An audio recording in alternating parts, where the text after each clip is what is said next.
ఒక్క క్షణం కోపం జీవితాంతం పశ్చాత్తాపానికి కారణమవుతోందా?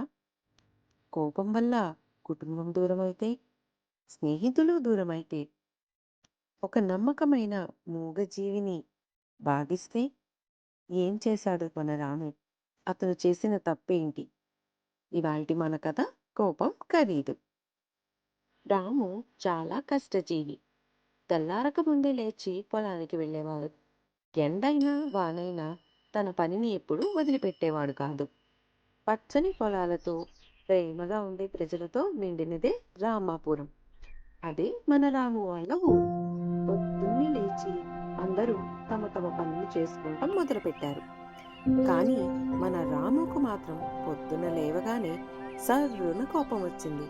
ఎందుకంటే ఆ వేళ పొలానికి తొందరగా వెళ్ళాలనుకున్నాడు కాబట్టి. అతని భార్య లక్ష్మి మాత్రం టైం ప్రకారం టిఫిన్ తయారు చేయలేదు. ఇక వీధిలోకి వస్తూనే కోపట్టం మొదలుపెట్టాడు. లక్ష్మి, నేనింక పొలానికి బయలుదేరుతున్నాను. నువ్వు నాకు ఇక టిఫిన్ తేవక్కర్లేదు. నేను నిన్న రాత్రే చెప్పాను కదా నేను తొందరగా పొలానికి బయలుదేరాలని. అయినా ఇంత ఆలస్యం చేస్తే ఎలాగా అంటూ ఆవేశంగా బయటికొచ్చాడు. ఎదురుకుండా ఇళ్లవాళ్ళు చూస్తుంటే, ఏంటి మీకు ఇంకేం పని లేదా? మా ఇంట్లో ఎంతసేపు ఏం గొడవవుతోందన్న ధ్యాసేనా? మీ పనులు చూసుకోండి అంటూ వాళ్ల మీద కూడా అరిచాడు మన రాము. అది మన రాముకున్న పెద్ద లోపం, అతని కోపం. చిన్న చిన్న విషయాలకే ఆవేశపడిపోతాడు. ముందు ఏ తప్పు జరిగినా తొందరగా ఆవేశపడి ఎదుటి వాళ్ళని తిట్టేస్తాడు. తర్వాత మాత్రమే మన రాము నిజం తెలుసుకుంటాడు. గ్రామంలో రాము అంటే అందరికీ గౌరవం ఉంది. కానీ అతని కోపం వల్ల ఈ మధ్య అతనితో మాట్లాడాలంటే అందరికీ భయంగా ఉంటోంది. మొత్తానికి ఆలస్యమైందని చెప్పి పొలానికి చేరుకున్నాడు మన రాము. పొలం దున్నటం మొదలుపెట్టాడు. వస్తూ ఆల్రెడీ లక్ష్మికి ఆర్డర్ వేసి వచ్చాడు, చిన్న చేత విత్తనాలు పంపించమని. చిన్న హుషారుగా వేసుకుంటూ విత్తనాల బస్తాన్ని మోసుకుంటూ పొలం వైపు నడుచుకుంటూ వస్తున్నాడు. వాళ్ళ నాన్నను చూసిన సంబరంలో ఇంకొంచెం స్పీడ్గా నడవడం మొదలుపెట్టాడు. కానీ పాపం అప్పుడే ఒక చిన్న గులకరాయి కాలికి తగిలింది. బస్తా కాస్త చేతిలోంచి కింద దబ్బుమని పడింది. ఇంకేముంది, విత్తనాలు కూడా కింద పడ్డాయి. వాళ్ళ నాన్న కోపం తలుచుకున్న చిన్న తీవ్రంగా వణికిపోయాడు.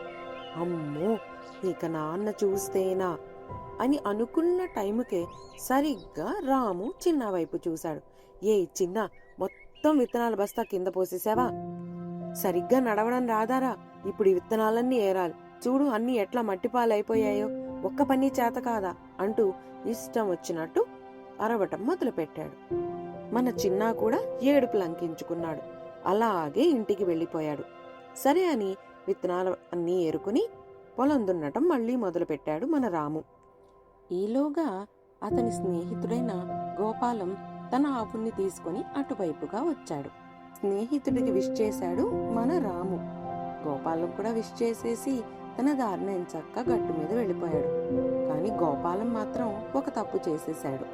తన ఆవులు ఆల్మోస్ట్ రాము పొలంలో పంటల్ని కొద్దిగా తొక్కినంత పని చేశాయి. ఈ విషయం రాము తర్వాత గమనించుకున్నాడు.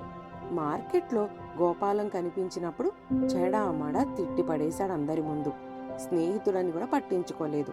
పాపం గోపాలం కూడా చిన్నబుచ్చుకున్నాడు.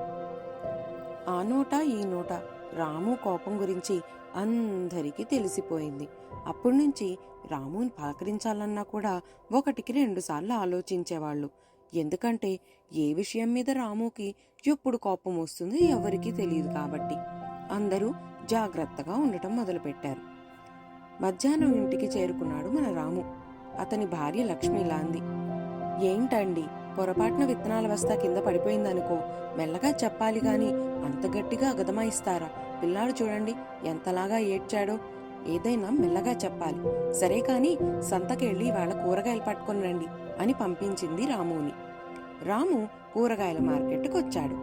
కూరగాయలన్నీ కొన్నాక అక్కడ కొట్టతను 20 రూపాయల చిల్లర తేడాగా ఇచ్చాడు. ఇంకా రాముకి వెంటనే కోపం వచ్చింది. ఏంటయ్యా, 20 రూపాయలు తేడాగా ఉన్నాయి చూడు, ఇప్పుడేగా నేను 100 ఇచ్చాను, నువ్వు సరైన చిల్లర కూడా ఇవ్వలేదు అంటూ పోట్లాటేసుకుంటున్నాడు. కొట్టతను మళ్ళీ డబ్బులు లెక్క పెట్టి బాబు, నువ్వే నాకింకా 20 తక్కువిచ్చావు, నువ్వే ఇవ్వాలి అంటూ లెక్క మొత్తం చెప్పాడు. సిగ్గుతో తలదించుకున్నాడు మన రాము. అందరి ముందు పరువు పోయింది. కామ్గా తన తప్పు తెలుసుకుని ఇంటికి చేరుకున్నాడు. సాయంత్రం బయట అరుగు మీద కూర్చుని తన గురించి తానే ఆలోచించుకోవటం మొదలుపెట్టాడు. లోపలేమో లక్ష్మి వాళ్ళ అబ్బాయి చిన్న ఇద్దరు సరదాగా కబుర్లు చెప్పుకుంటూ గడుపుతున్నారు. రాము ఏమో తనకు ఫ్రెండ్స్ లేరు, ఒంటరిగా ఉన్నాను, ఎందుకిలా అవుతోంది అని అనుకుంటూ ఆలోచించుకుంటూ కూర్చున్నాడు. అదే రోజు రాత్రి ఉరుములు పిడుగులతో పెద్ద వర్షం పడింది. ఆ వర్షం ధాటికి పొలాల్లో మొక్కలన్నీ కూడా నీళ్లలో మునిగిపోయాయి. తర్వాత రోజు పొద్దున్నే మన రాము నిద్రలేచి వర్షం గట్టిగా పడిందని గమనించాడు. అబ్బో, ఇప్పుడు నా పొలంలోని మొక్కల పరిస్థితి ఏంటో! వర్షం గట్టిగా ఎరగదీసింది, బీభత్సంగా కురిసేసింది. అసలు మొక్కలన్నీ మునిగిపోయాయా, ఏమైపోయాయో వాటి పరిస్థితి అనుకుంటూ తన కర్ర తీసుకుని పొలం వైపు నడవడం మొదలుపెట్టాడు. ఈ లోపల ఒక కుక్క అటువైపుగా పరిగెట్టడం మొదలుపెట్టింది. అది గమనించిన రాము, అబ్బా, ఈ కుక్క కూడా తయారైనట్టుంది. ఆల్రెడీ వర్షానికి మొక్కలన్నీ పాడైపోయినాయి. చేతికొచ్చిన పంట కాస్త పోయింది అనుకుంటుంటే ఈ కుక్క కూడా పాడు చేస్తోంది. ఉండు, దీని పని చెప్తానని తన చేతిలో ఉన్న కర్రను తీసుకుని దాన్ని తరమటం మొదలుపెట్టాడు. అదేమో చాలా స్పీడ్గా పరిగెట్టడం మొదలుపెట్టింది. మొత్తానికి మన రాము చేతికి చిక్కింది. అంతే, కర్ర పెట్టి ఒక్క దెబ్బ వేశాడు. దెబ్బ వేసి ఒక పక్కగా జరిగాడు. అక్కడ తీరా చూస్తే పొలం గట్టంతా అడవి పందులు పరిగెట్టిన ఆనవాళ్లు కనిపించాయి. వెంటనే తన తప్పు అర్థమైంది రాముకి. అర్రెర్రే, నేనెంత కోప్పడిపోయాను! అనవసరంగా కుక్కని కొట్టానే, చిన్న మూగ జీవిని అనవసరంగా బాధ పెట్టాను అని బాధపడుతూ ఉంటే పక్క పొలం నుంచి గోవిందయ్య వస్తూ, ఏ రాము, ఎందుకయ్యా అనవసరంగా కుక్కని కొట్టావు? పాపం రాత్రి అంతా నీ పొలం దగ్గర కాపలా కాసిందది. వర్షానికి తోడు అడవి పందులు పొద్దున్నే వచ్చి మొక్కలన్నిటినీ తొక్కి పాడు చేస్తూ ఉంటే ఈ కుక్కేనయ్యా వాటిని తరిమేసింది. తెలుసుకోకుండా నువ్వు దాన్ని కొట్టేశావు అని పెద్ద ఆయన జరిగిందంతా వివరించాడు. మన రాముకి జ్ఞానోదయం అయ్యింది. చేసిన తప్పు తెలిసింది. తన కోపం వల్ల ఒక మూగజీవి ఎంత బాధపడిందో అర్థమైంది. పాపం ఆ కుక్కను తీసుకుని ఇంటికి వెళ్ళి దాని కాలుకి మందు పూసి కట్టుకట్టాడు. భర్తలో వచ్చిన మార్పును చూసి లక్ష్మి కూడా చాలా సంతోషించింది. చిన్నాతో కూడా సాయంత్రం ప్రేమగా మాట్లాడాడు. తర్వాత నుంచి ఎవరిని ఎప్పుడూ విసుక్కునేవాడే కాదు. ఒకరోజు గుడివైపు వెళ్తూ ఉంటే తన స్నేహితుడైన గోపాలం ఎదురుపడ్డాడు. గోపాలానికి కూడా మనస్ఫూర్తిగా సారీ చెప్పాడు.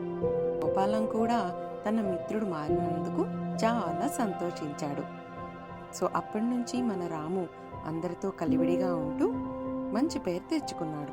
తన కోపం తన శత్రు అని తెలుసుకున్నాడు. ఈ కథ మీకు నచ్చినట్లయితే లైక్ చేసి కామెంట్ చేయండి. మీకు ఏ ఎలిమెంట్ నచ్చిందో నాకు కామెంట్స్లో చెప్పండి. Thank you for watching. Please like, share and subscribe to Chitty's Tales.